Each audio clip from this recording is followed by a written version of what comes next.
Welcome back to my reviews of my favorite Transformers cartoon ever, Beast Wars. In today's review, we're taking a look at the Season 2 premiere, Aftermath. In this episode, a new chapter in the Beast Wars begins, as the Maximals and Predacons are forever changed by the quantum surge left in the wake of the Planet Buster's destruction. We begin with the Maximals and Predacons remarking about how Optimus Primal was destroyed in the last episode. They are then suddenly alerted to the approaching quantum surge. I like how Rat Trap seems to take charge. As we'll remember from the episode Chain of Command, Rat Trap was dubbed the second in command. So I guess that order still stands.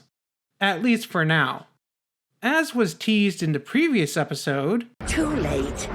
Goodbye, Optimus. Tarantulas' mind is now in Black Arachnia's body.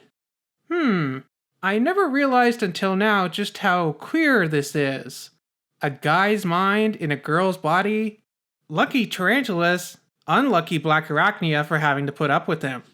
But again, this does remind me of when in Prime, Megatron was inside Bumblebee's body. Bumblebee! I needed that! Now I wonder, how would the story have been different if it was Megatron inside RC's body instead?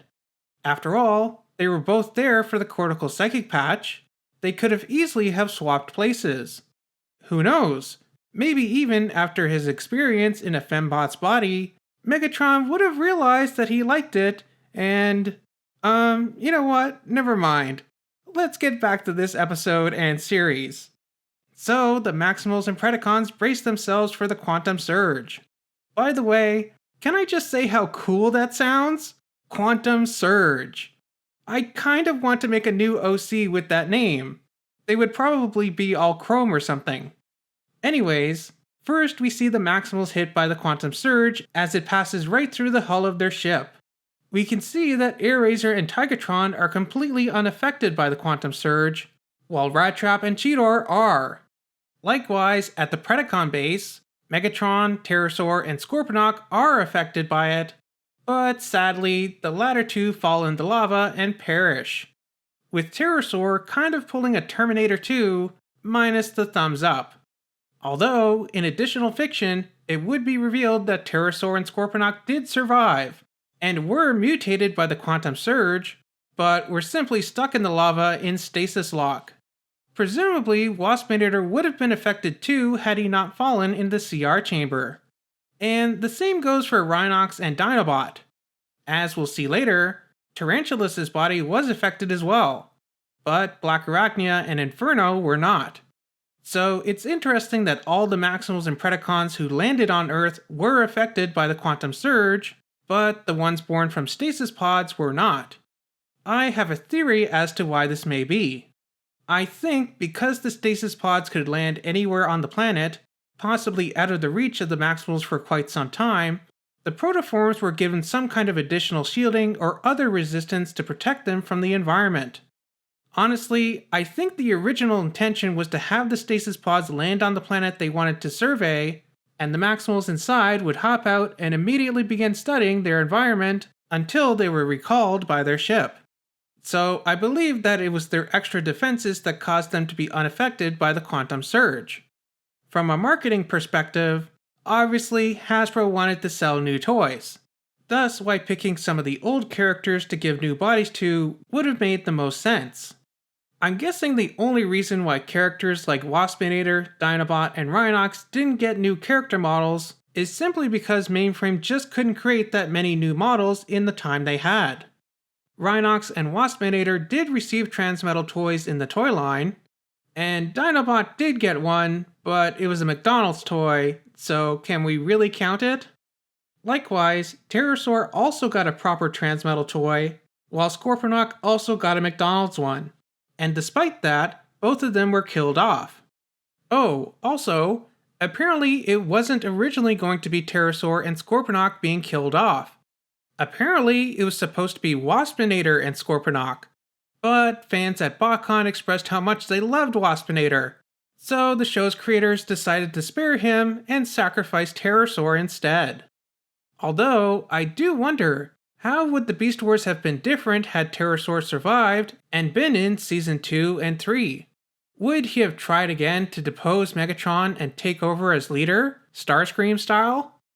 Funnily enough, Airazor did receive a Transmetal toy, but obviously she didn't receive that upgrade in the show. Although, in BotCon fiction, she and Tigatron both got Transmetal forms. And Inferno also got a Transmetal upgrade, sort of. Hasbro renamed the toy Scavenger, either to secure the trademark on the name, or because Inferno's original toy was a major shelf warmer, maybe they wanted to distance these toys from each other. Although Scavenger ended up being an even bigger shelf warmer than Inferno, which is too bad. He actually looks like a pretty cool toy. I might try to pick him up if I can find him for cheap at the next TFCon. Anyways, we have gone on for a long while talking about the new Transmetal toys, but haven't actually gotten to the characters receiving their new Transmetal bodies in the show. So let's do that right now. First, we see the Maximals awaken after being hit by the Quantum Surge. By the Matrix. What's with you two? In my gearbox hanging out or something? Do I really need to speculate on which part of the anatomy Rat Trap is referencing? Now that's gorgeous. The word is spot on smooth. I'm a rat with wheels! Cool.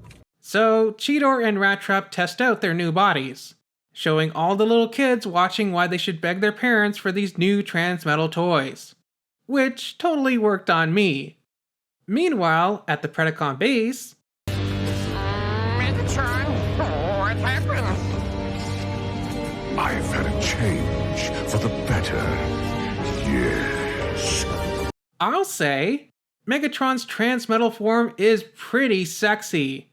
And honestly, when I think of Beast Wars Megatron, I think of him in this form. He's definitely had some of his most memorable moments in this body. And he does stay in this form for the rest of Beast Wars, other than the last 4 episodes. When Black Arachnia discovers Tarantulas' Transmetal body, I kind of like how it's curled up like an actual dead spider. Plus, it kind of makes the reveal of his Transmetal body much more dramatic in the next episode. What the? Oh, it's kind of a new look. Ooh, now I'm wondering, how would I look as a Transmetal? I like how Dinobot plays with Rat Trap's wheel. It's pretty cute. A definite improvement. And though in your case that's not difficult. Also, someone told me once that was a form of flirting among Transformers. Black Arachnia sneaks her way outside the Maximal base. The more things change, the more they stay the same. Man, Airazor really likes punching Black Arachnia in the face. Go ahead, Spider. Make a move, please. Now, ladies, don't fight. Wouldn't you rather kiss and make up instead? So the Predacons arrive, and they have a fight to show off some of their new toys gimmicks. Sir, Catbot cannot fly. I love how Rat Trap can use his wheel as a shield. I hope that if, or when, we get an updated version of Transmetal Rat Trap, his toy can do that as well. Also, for some reason, Rat Trap's backpack is flipped around when he transforms into robot mode, which his toy cannot do. I'll admit, it does look better when his kibble is oriented in that way, but again, I hope that when we get a new version of him in this form, his backpack is able to swivel around like that. Also, can I gush a little more about Megatron's new Transmetal form? I love that he has roller skates. A metal T-Rex with roller skates and VTOL fans? It sounds so stupid, but somehow Megatron pulls it off magnificently. And of course, we get one of mine and other fans' favorite lines from this show in this episode. New packaging, same product. Losers. which, if I can steal an image from Proto Man, really holds true today. What with Hasbro constantly repackaging the exact same toy.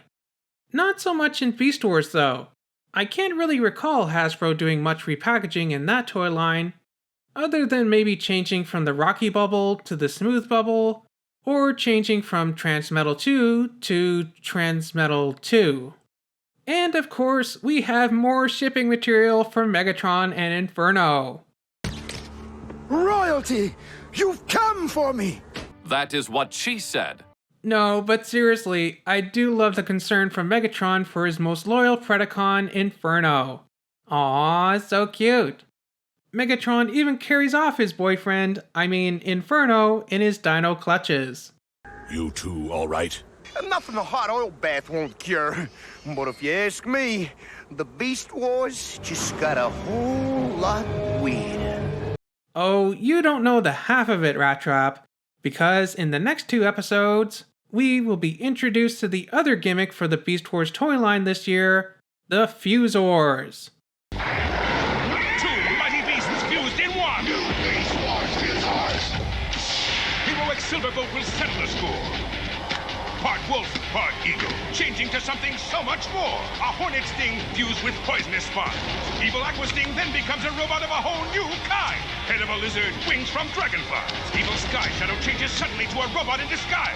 Two mighty beasts fused in one. New Beast Wars Fusors! New figures each sold separately. Wait, Aqua Sting?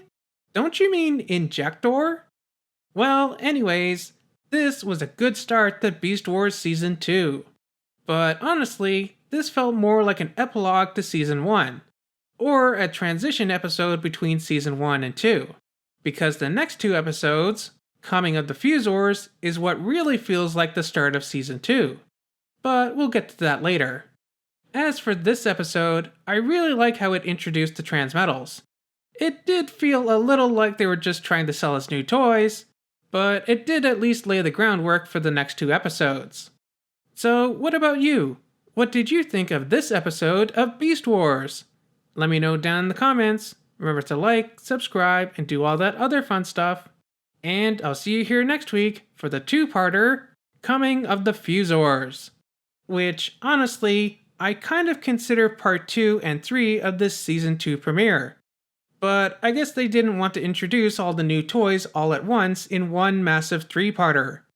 Who would ever do something like, oh, right. So I'll see you back here next time for that.